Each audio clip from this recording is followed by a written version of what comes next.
Welcome to നിഷിദാസ് cuisine. ഇന്ന് ഉണ്ടാക്കുന്നത് monsoon special കോൺ pakoda. 1 cup cone മിക്സിയുടെ ജാറിലേക്ക് ഇട്ട് ചതച്ച ഭാഗത്തിന് അരച്ചെടുത്ത ശേഷം ബൗളിലേക്ക് മാറ്റാം. 1 കപ്പ് ചതക്കാത്ത സ്വീറ്റ് കോൺ ചേർക്കാം. ഇഞ്ചി ചതച്ചതും പച്ചമുളക് മുറിച്ചതും മല്ലിയില മുറിച്ചതും ചേർക്കാം. കടലമാവ് ചേർക്കാം. ഉപ്പും മഞ്ഞൾപ്പൊടിയും മുളക് പൊടിയും ചാട്ട് മസാലയും അയമോദകവും ചേർക്കാം. ചൂടുള്ള എണ്ണ ചേർത്ത് കുഴച്ചെടുത്ത ശേഷം ചൂടായ എണ്ണയിലേക്കിട്ട് പൊരിച്ചെടുക്കാം.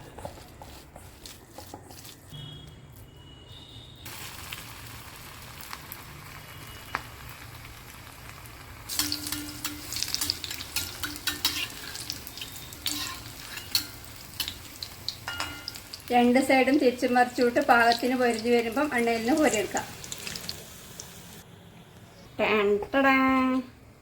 നല്ല അടിപൊളി ടേസ്റ്റിൽ കോൺ പക്കോട റെഡിയാണ്. സബ്സ്ക്രൈബ് ചെയ്യുക, സപ്പോർട്ട് ചെയ്യുക. Thank you.